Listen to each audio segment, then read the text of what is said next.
Good afternoon. We are here live with America's Future at South by Southwest at Austin Community College with quite a rowdy audience today. All right, settle down, settle down.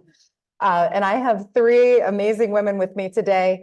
Between them, I have experts in AI, quantum, and next-gen chip technology. First, I want to introduce Amina. Amina is a computational linguist running generative AI for Google, and she also served as a major on the Delta Force, specializing in hostage rescue. So short story, don't mess with Amina. Margaret, on the end, is a generative AI leader for Databricks, focused on bringing Gen AI to solve DoD's toughest problems. And she also joined Databricks after spending several years at NVIDIA. And then finally, Jen Sovada is the president of SandboxAQ. She's also a professor of quantum for national security, the national security course at Georgetown. And she's a retired Air Force colonel with a career in the intelligence side of the Air Force. And that's where we met and got to wreak some havoc back in my Air Force days. Yes, we did. All right, so let's start with chips. So NVIDIA has been crushing it in the stock market. I'm pretty happy that that I purchased some NVIDIA stock. Margaret, why are they doing so great? And should we all go buy more stock? What's your thought on this? It's so funny because every day my husband will shout out a new number, and I know exactly what he's talking about when he shouts out that number. I'm very bullish still on NVIDIA, many others as well. What's really fueling the stock price and the valuation today is generative AI, of course. Models are coming out at a pretty rapid pace every month. It seems like they're getting bigger and they're getting better. And so I think that trend will definitely continue for the near term. One of the things that we're actually seeing, though, is something called compound systems, where maybe you don't need the biggest possible model. You can combine multiple smaller models together, maybe include a retrieval component, like a vector database, perhaps, and get really good results with AI systems. So potentially you don't need to continue to scale these models bigger and bigger into trillions of parameters and need tens of millions of dollars of compute. So, of course, NVIDIA will still have a key component in the generative AI space, but I think other factors will start to come into play here. Awesome. Do you guys want to weigh in on this? Yeah, I think I love the idea that you mentioned of having that kind of compound infrastructure. We're finding that we are seeing, especially in the DoD and the federal and intelligence field, where edge compute is such a big component of the mission and denied environments is such a big component of the mission, that we are seeing the need for these more distributed, federated, possibly ensemble model-like looking architectures instead of these large behemoth models. And so I think it's extremely important to be able to have access to both of those routes, to be able to exercise both of those muscles, so to speak, and exercise them in the right place in the right time. When you do have the compute and the accessibility, maybe you do have access to some things that act a certain way, and then in the field you have a different type of capability, which is very well known. So I really did like that point that you brought up of it's a diverse field as opposed to it being kind of a singular look. And then if you need to run it on the edge, the models can't be enormous anyways, right? You've got a much smaller footprint on which you can execute. So another factor to consider. So I'm going to go out on a ledge and say that as technology continues to evolve and develop, what this is going to do is really impact robotics.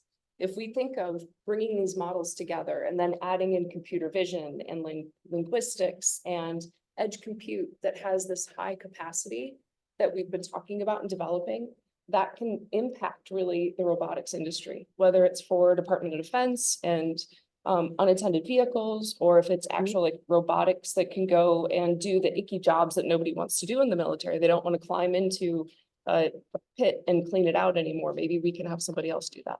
So I think it's going to continue to evolve, and we're still going to need the chips. It's just we're going to need them for different use cases. I think at least the auto use case that you just mentioned is already something that's happening, at least at Waymo, right? That's already in place on the generative side. Absolutely. I mean, that's a great example of a compound system. So if you take a self-driving car, for example, you don't just have one giant model that's doing all the operations. You've got, you know, maybe a dozen or so different models, each with their own specific task. One is looking for street signs, one's looking at lane markings, and they're all working and executing in tandem, like in real time. So yeah, great example. Awesome. So we just talked about multiple use cases in one and just how complex this is. We know that NVIDIA is working really, really hard to keep up with their production. That's part of why their stock is popping. Are NVIDIA and other chip makers going to be able to keep up with the demand? Yeah, is that for anyone or? Well, I think maybe specifically for Amina, because Google is going to run into this pretty quickly. But for any of you guys, I'd love to hear your thoughts on this. Okay, I guess I'll start.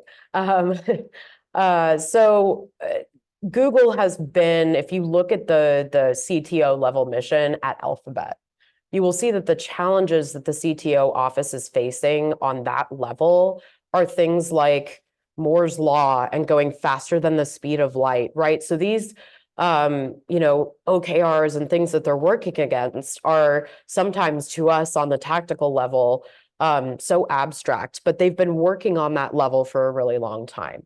And so we introduced the TPU chip, the tensor processing unit chip, I believe around 2012 or 2014, those years kind of muddled together for me.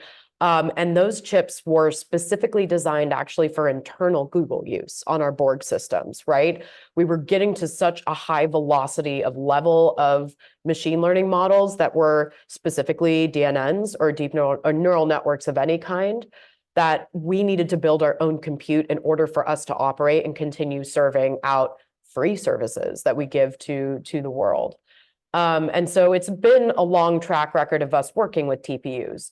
However, one of the questions that we kind of discussed a little bit earlier today was, well, since Google kind of has that really established, mainframe component and infrastructure kind of already kind of tried and tested out, why isn't everyone on TPUs? And the answer is, well, TPUs aren't appropriate for everything, right? So if you have high arithmetic problems, right, as opposed to linear algebra, TPUs aren't going to handle those types of models at all.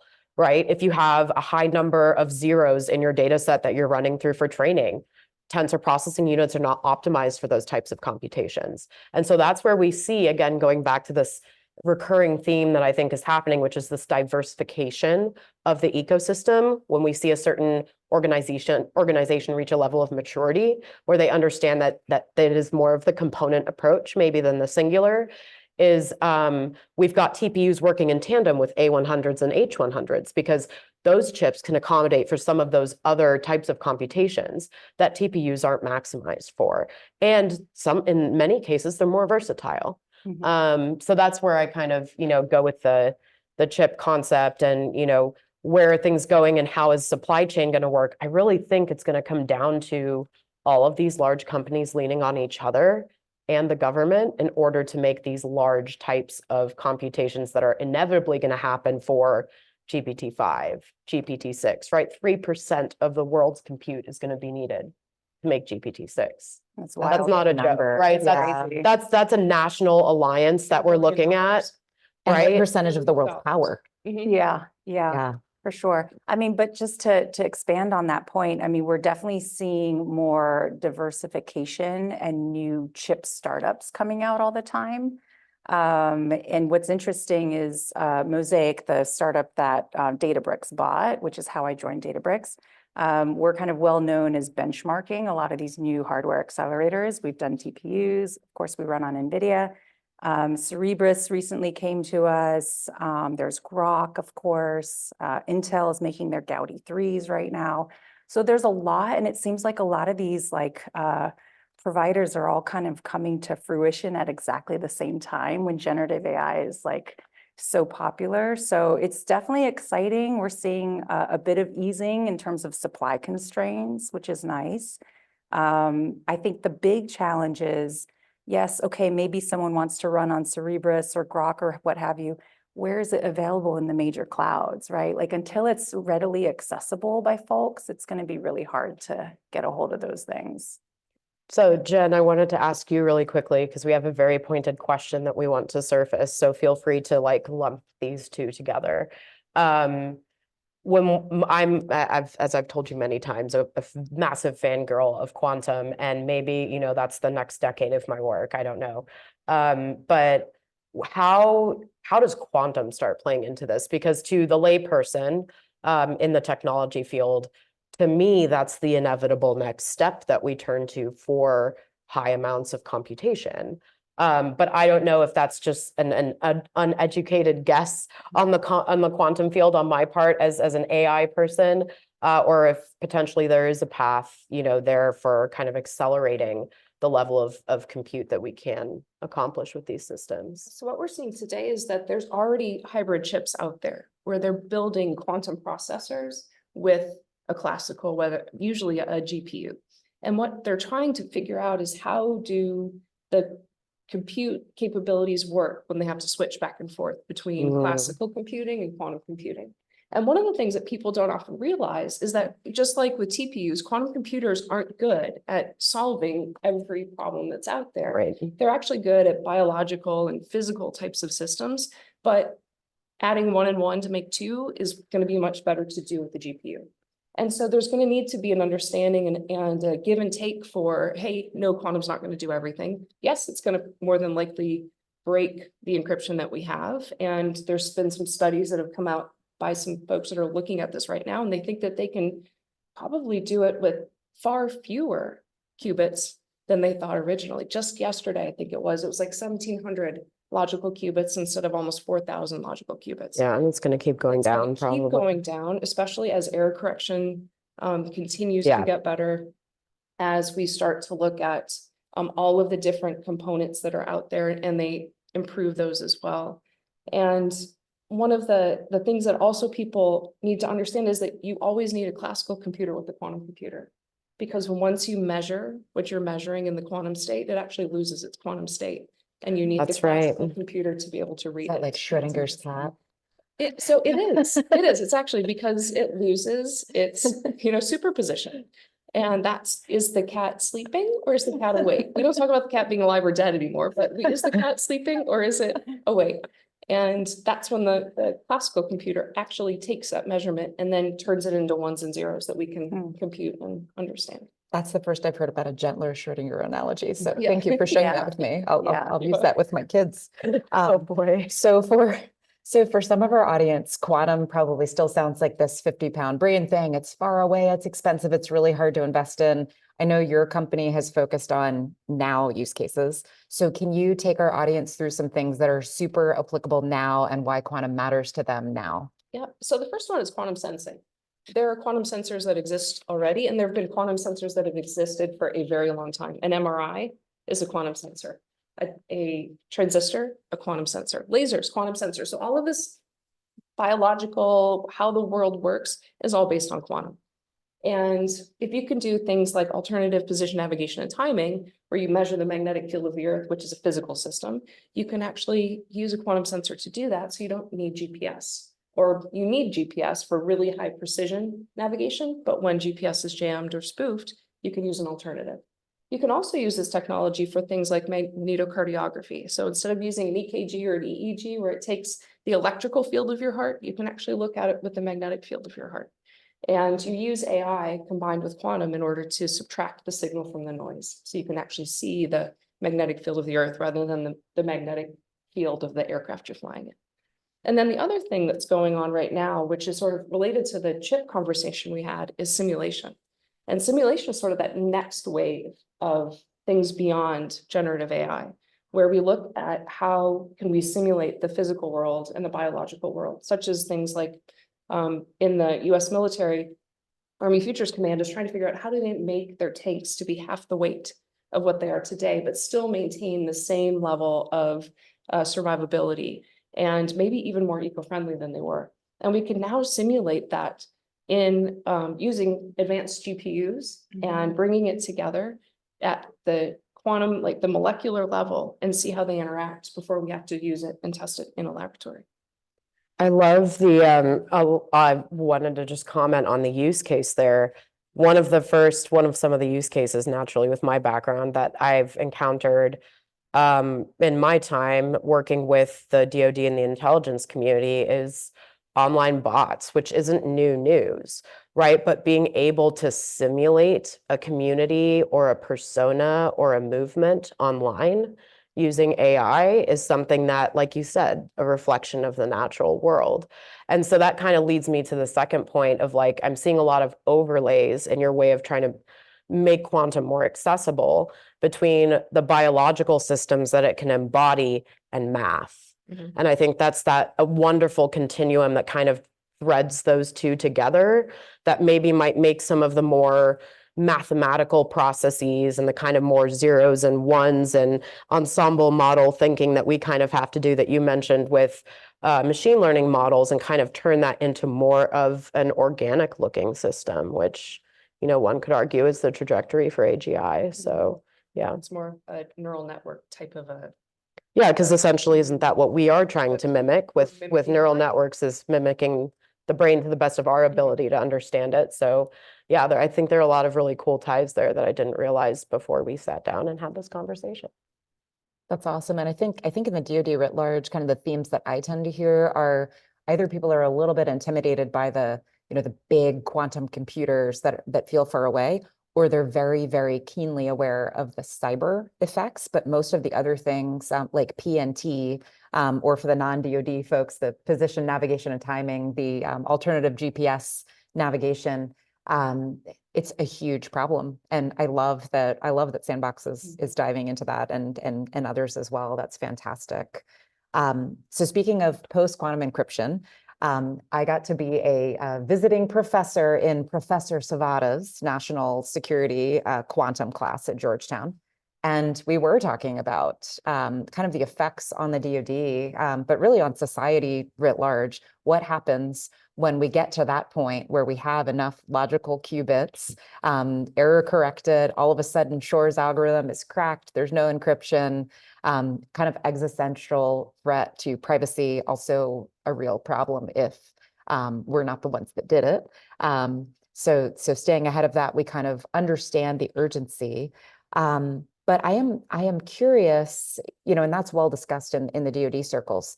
I'm curious if you think that there's an alligator closer to the boat, so to speak, leveraging AI with the quantum tech that exists. Is there a cheat where generative AI may speed something up and we have to be worried that this is going to happen even sooner than we think? Yeah, the paper that I was alluding to, they are using classical computers to try to optimize the amount of qubits that are required in order to break encryption. And they're doing that by testing and retesting and using that advanced power that is in that computational capability to look at things differently. And so I think the two are going to converge, where we think that quantum computers are this far away, but we're going to continue, as you said, get better and better with error correction and figuring out how many logical qubits versus physical qubits we need. And then on the flip side, it's going to be, wow, we actually don't need that 4,000 plus qubits to crack it. We only need 1,700, and they're going to meet somewhere much closer than what people think. So we need quantum and classical computing working together with AI to kind of cheat. Do you think classical computing could do it without quantum tech leveraging generative AI? Does that defy the laws of physics? Oh, Amina thinks so. Jump in here. I had to, right? Because so let's take a step back and look at the core kind of functionality of how generative AI or transformers, the architecture works. The system is inherently non-deterministic or stochastic, meaning that it is random, right? So it is funny for people like me who have been in my line of work as natural language processing experts to see generative AI jump into the field the way it has, because the very core bones of the AI system are non-deterministic by nature. And yet all of the use cases for AI have been deterministic, right? We want an actual deterministic answer that is factual, that is grounded, that is essentially, in some use cases, non-creative, right? And the whole system is designed to be creative. And so where I go with that is, initially, our hypothesis in research was large language models are not appropriate for math. right? Calculators are appropriate for math. It's a different kind of computation framework that you're using to solve a problem. But now we're finding that there's actually a very curious intersection between the creative and math. And that came to surface, and I'm not going to dig into it any further because there are lots of Reddit threads about this, the Q-star fiasco, right? With ChatGPT and OpenAI. There are definitely some interesting things that will come out of the closet, I think, with the overlay of generative AI and mathematical system and mathematical understanding that I'm almost certain is being worked on all around the world, not just here. Awesome. Do you guys want to jump in on this?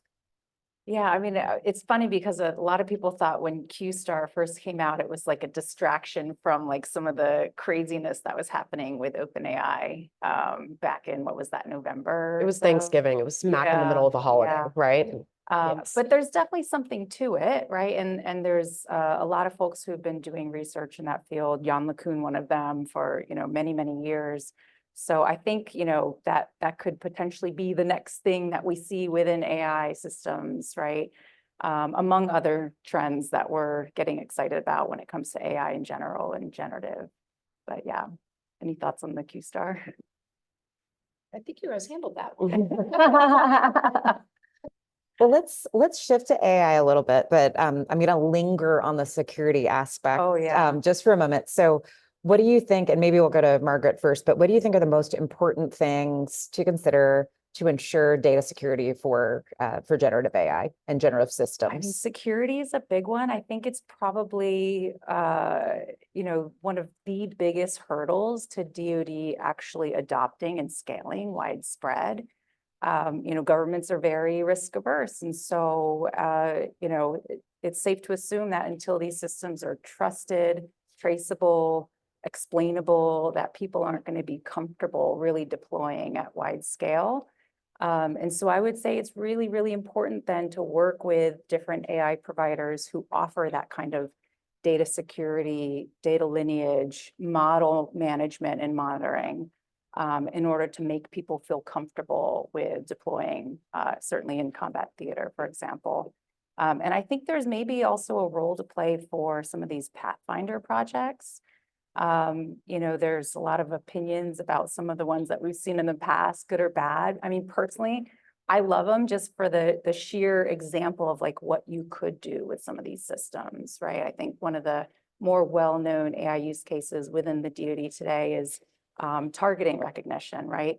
But I don't think we've necessarily pushed the limits as to what we could do there. What happens when you combine these in compound systems and have multiple algorithms working together and executing in near real time, right? So I think addressing the security definitely needs to happen, and then kind of showing more examples of capabilities is really important.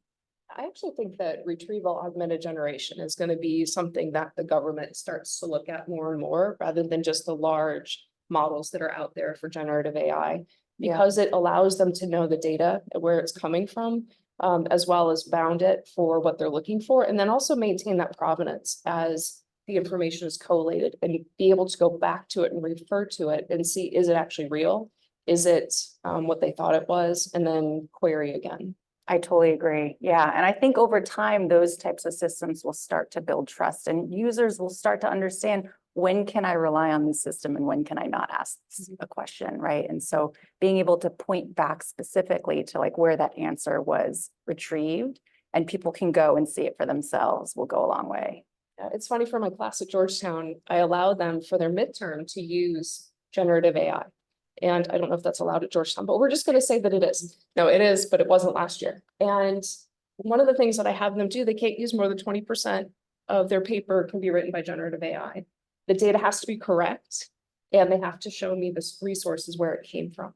And surprisingly enough, it's really challenging to do that with the large models. And a lot of the students start off with like, yes, I'm going to use this for my paper, but they're afraid that the data may not be right, like technically correct, and that the resources that were used might have been made up. So it's really interesting to see in an academic environment where grades and other things are on the line, which I sort of equate to the military, having, something that is meaningful to them on the line, that people are apprehensive. That's interesting. I love that, working backwards here on what I'm hearing in the overlay of security and generative AI. First of all, I love what you just said in terms of students being more critical of these systems, because what you could argue is that these systems are pushing them to a higher level of critical thinking in the way they examine something like approaching negotiating a written assignment, right? Or even at work, approaching negotiating an op order or approach negotiating a long piece of policy that you have to write, right? So it's an additive tool, but you need to understand it, which goes back to the piece that you were mentioning about try to gain a little bit more understanding and clarity from the models that you have. And that's why people like me who were kind of at the start of the hype cycle and really, really, churning our wheels since then, kind of roll our eyes when people just want to use these generative AI models out of the box with nothing else included. Because, unless you're at a minimum using advanced prompt engineering, you're likely going to get all kinds of performance all over the place. And so when we see a use case like that come into our laps, we roll our eyes a little bit, roll our sleeves up, and go in and try to figure out and fix what's going on. RAG, you mentioned, is also a funny, kind of pull on this. In the natural language processing and language engineering community, we kind of consider RAG to be a hack. We think it's a little bit temporary. We think it's something that may or may not go away as these context windows start opening up and more kind of clarifying Gen AI ops systems start getting built, for the lack of a better term, as ML ops frameworks on top of these models to do things like traceability and explainable AI. But at the end of the day, with generative and security, all of the security events that have happened in the last year, again, people who are kind of on the bottom level dealing with this, all of us roll our eyes because every single use case could have been prevented, right? If the product is free, you're the product. The data you put into right, I work at Google, come on. Everything that you put into that product is going to turn around and monetize it in some way. So no, don't put confidential Samsung data into a free tool, right? That's not going to land you in the right place. And then, when I talk about security with generative AI, all I tell my CISOs that ask me why this really scary thing is happening to them is two things. One, make sure your use case is appropriate for the technology, because if it's not, you're going to end up with a mess, right? And this technology right now is non-deterministic and very creative. So what tasks can you find, kind of going back to that LinkedIn post conversation we had, what tasks can you find that require that high level of creativity that these AI systems can complement what you're doing with? And the second piece is follow security best practices, right? Why is HR querying finance data? It's because you trained it together, right? Or you have only one LLM querying all of the data sources that you have. That's a bad exercise in system architecture, right? These things can be solved. It's tic-tac-toe, right? It's model architecture and systems architecture. So there's a lot of that can be done to kind of alleviate some of the security concerns. I do want to share with our audience, you were talking about a LinkedIn post. Yeah. I shared with the ladies here earlier that last year for Valentine's Day, I had ChatGPT deliver a graphic and a note from me to warfighters around the world for Valentine's Day, which I would usually not actually send a Valentine to just about anyone, not even my husband. Send him something, but not an actual Valentine. So it was meant to be a little bit funny. And it was also, I prompted it in such a way that it was intended that even if somebody knew me pretty well, they would read through the letter and be like, oh, she really wrote that, until I, fessed up at the bottom that ChatGPT wrote it. But that is something where, I still get to read it. I still see it goes out. It is creative. I did, reveal things like, hey, here are a couple of things that I've written in the past, and I like to use pop culture references, and I love Star Wars, so it had some, some different themes in there. So that was fun.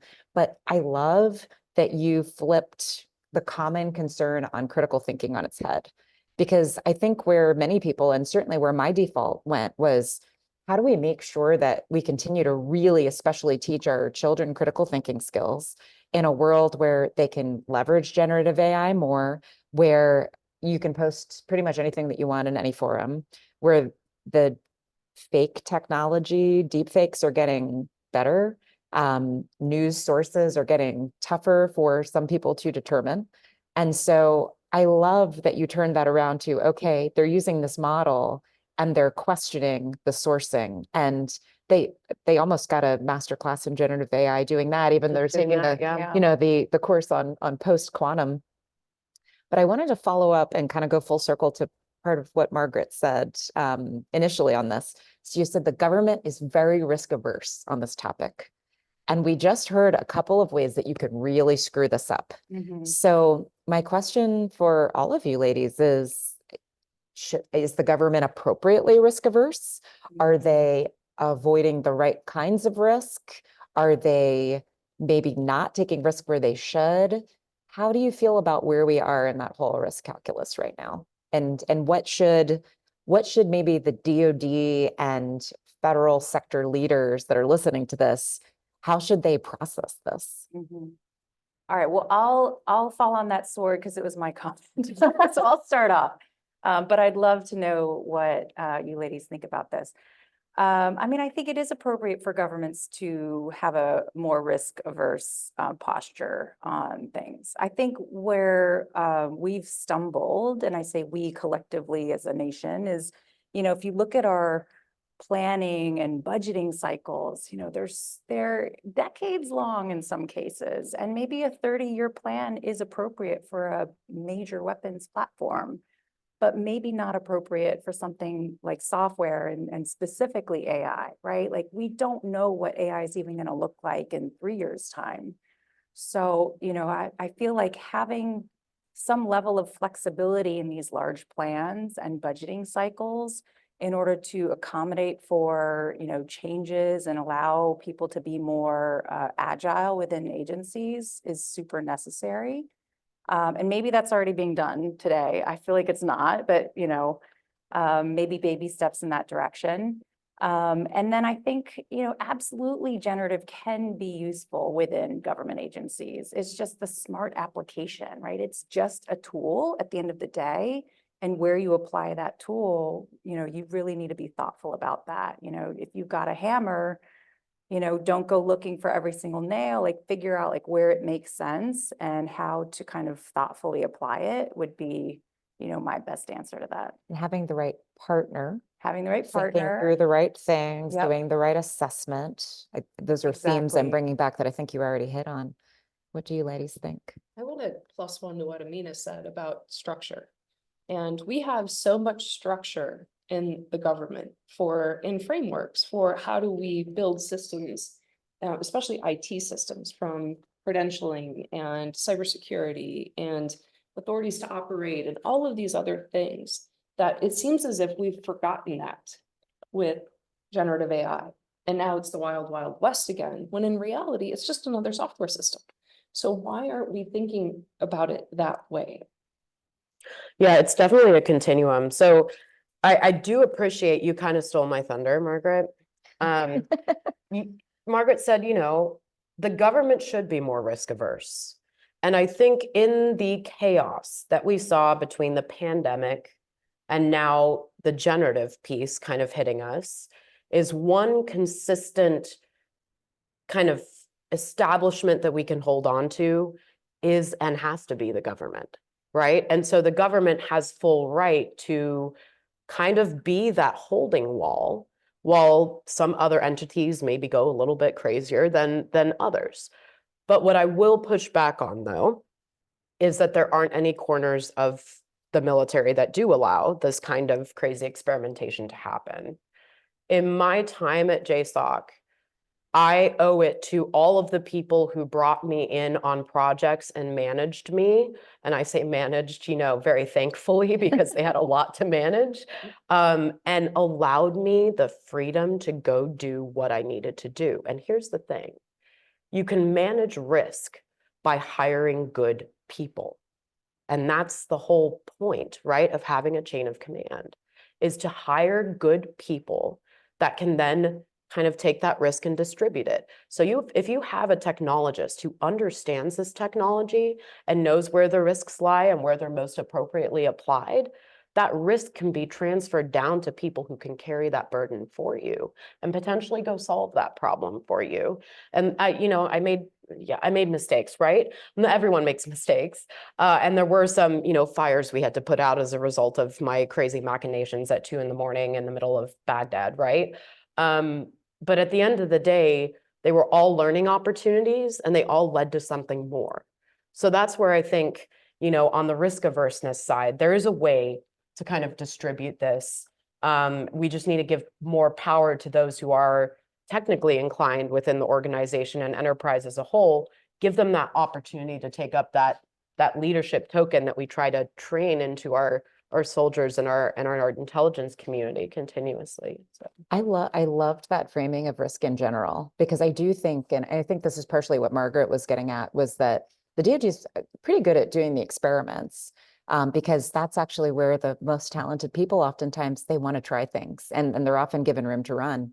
When you try to scale, that's when you also have to have the talent at scale to distribute that risk. And it is a challenge in the DoD.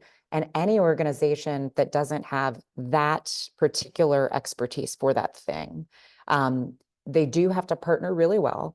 And if they don't, the folks that are looking at it are going to attribute even more risk than may even exist. Because as you pointed out, if you really, really understand the technology, then you can hone in on this is the real risk I need to worry about.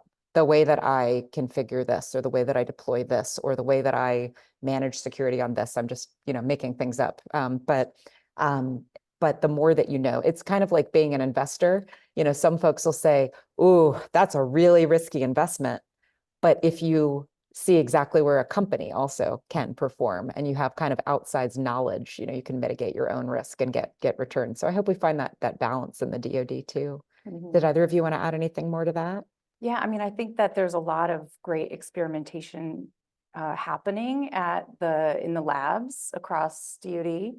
But I think, and we could fill an entire session on this, like, how do we get some of that great tech out into programs and deploy it, right? I think that's a whole nother issue.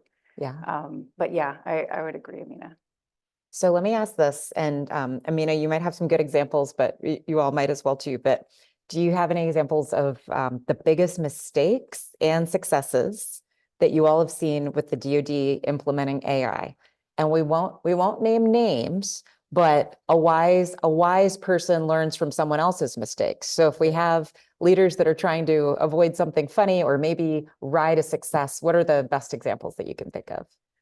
Yeah, so I think the 2 examples that I come down to have 2 large main topics that they touch. And one is business scoping, which you could equate to in the mission field to mission scoping. And the other one would have to do with talent management.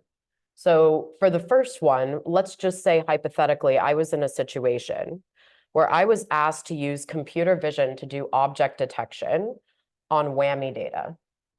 Whammy data being incredibly high altitude data, right? And we were being asked to do things like detect if a dude has an RPG on a roof of a building, which is absolutely not what whammy data does, right? That's what our TUAV platforms do, because they're at a lower altitude. And so they have higher fidelity. And so here we are looking at 2 pixels, right, of this thing we're supposed to do object classification and detection on. And we're going, well, how the heck do we solve this? And then the good idea fairy came in, and as an officer, I know the good idea fairy very well. And someone in the room said, well, we just 3D model it. And that led into a whole area of non-expertise that we just didn't have, right? And so the effort eventually kind of died on the vine with this pseudo performance system that was at like 59% accuracy because it was badly scoped the problem. So no, crazy humor there, unfortunately. We I just do gotta have get funny Jen to stories. put some quantum photography on a few satellites, and then you can Oh, get a boy. few more Is pixels. that a thing? I don't know, right? We'll just go with it. Yeah, But what's your other story? well, the funny stories I can't say on camera. So Oh, okay. those Okay. immediately, maybe over beers later, right? But Okay, those okay. immediately go out the window. The audience is really sad now, but you're all invited to join us I'm for sorry, beers guys. later. It's cool. Yeah, if you can find me on social media, good luck, then maybe you'll get some of those. But so the talent management. And I saw this kind of in a light way. It self-corrected, I think, pretty quickly. But for a very long time, I was sitting at a special missions unit platform that had recruited a bunch of humans who were filling data science billets, but were software engineers. And so this kind of phenomenon of we want people to focus on implementing data science in the field on mission data was non-enforceable because the talent was transitioning and the leadership was used to the software factory concept, right? And so this team immediately just turned into like a rapid innovation demo and app team, right? Which was totally not the point of standing up the data science team initially. So I think there's a lot of nuance in the field that we need to understand just around those different, when we recruit talent into the DoD, those different function areas. Very fun. Maybe, do either of you have any really good success stories that you want to share, just briefly with 5 minutes left? Jen. I don't have a success story. I mean, I will say, you know, different people have different opinions about this, but we talked about Pathfinder projects earlier, and Maven, of course, has to come to mind. And, you know, think of it what you will ultimately, but like, I thought it was great from the sense that it really alerted a lot of people across the DoD to what is possible when you deploy AI in a combat theater. And, you know, kudos to, you know, everyone who was involved to like getting it known and, you know, getting some funding behind it. And ultimately, you know, I think there were a number of issues with actually deploying it as they deemed it, you know, in this kind of fixed appliance type of a form factor. But, you know, in terms of like shedding light on what's possible and moving really, really fast and breaking some things along the way, I think it was super successful. Well, and I think Jen might have, you know, dodged that question a little bit because she spent so much time in Intel. But did you have a good one? No. She agreed. With Maven to a point. Yeah. Then I would say that they actually stumbled in transparency and sharing really what was going on. Over your ears, It was- Amina. It was, No, I was right in the middle of the storm, right? Keep Right. going. Yeah, Yeah. it was one of the things, the reason why the storm happened is because it was so secretive when it didn't need to be. No. We were testing something, we were trying to develop a capability. It could have been used more broadly across the government instead of for this really narrow use case that they were trying to shoehorn it into. And if they would have talked about it more, we probably could have been even more successful and had something that really could be operational and not 7 years later going into an operational command at NGA. Is to there try a to- trade-off though, by like inviting more cooks into the kitchen? Does it then become more complicated and like heavy with all these additional requirements? Like, is it kind of necessary to exclude people when you're trying to go fast? don't I know wonder. if you don't ask for requirements, but you just tell them what's going on. Yeah. Yeah. So transparency, Yeah. but not like, you know, There's influencing definitely the- that whole balance that you always have Yeah. to strike, unfortunately, in our business. Yeah. I'm going to share just a couple fast, good stories that I've witnessed. And then Margaret, I know you have a question that you want to ask the group and we'll kind of lightning round, but just quick off the top of my head, basic algorithm during my time in the Air Force, we went from doing an air refueling operations on a whiteboard to just a basic algorithm, save $250,000 a week in fuel, $500 million a year in platform wear and tear by being more efficient. And we're able to tailor the algorithm over time. That really, really got the Air Force and the DoD saying, oh my goodness, there is something to the speed at which we can do this. Another favorite one, NORAD, used AI after a failure where a gyrocopter landed on the Capitol lawn. And you had to be really, really trained to watch the air patterns at the time. And it was really hard to tell between wind and a gyrocopter that was perfectly following the wind at that time. But they wrote, they leveraged a company that specialized in doing that type of AI modeling. And they were able to use the data and show very clearly, oh, this is something that we need to track. And let's check this out. And then actually just recently, there was a world event that prompted a DoD customer to reach out to me And my company was able to deploy a generative AI capability in about 48 hours so that people could intercept speech in multiple, not intercept, but use speech collected in multiple different languages and create a model to keep up with all of that as general knowledge management for an emerging issue. So there are some really good things happening. But I guess it's also a business where a lot of the successes don't end up in the press. I know, I was just and thinking that as I was and a lot of the listening to failures you. are fodder. Yeah. All right, let's lightning round on your question. Yeah, okay, so lots of excitement about generative AI, but what is the killer app? Have we actually discovered what that might be yet? Curious to know what the thoughts are. So I think that future is simulation and robotics. Okay. For me, it's back office automation, right? So the Not same, sexy, but useful. not Yeah. sexy, very high ROI, Yeah. but it's silent. But Yeah. it is, like you To just the mentioned, the right? fueling example. To the Yeah. fueling example. Yeah, Absolutely. Back office true. tasks with simple algorithms, tasked to do very focused things. Yeah. and I'll throw in health and medicine. We are now using generative AI to write new drugs, at least theoretically, and to experiment with new molecular patterns. And I feel like if we can bring together all of what we know and all we're modeling now, and you no longer have to be, like a doctor that's so deep in one thing and have a bunch of people around the table that are so deep in one thing, to be able to ask one model, train one model, and be able to ask any question that combines all of those medical and health and drug fields together. Maybe we get to a point where we really do understand our bodies and maybe can predict who might have a reaction to a drug.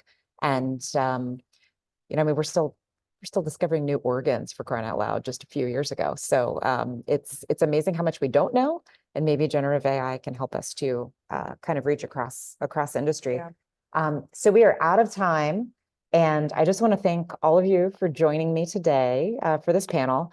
And I also just want to say that it occurs to me that it is International Women's Day.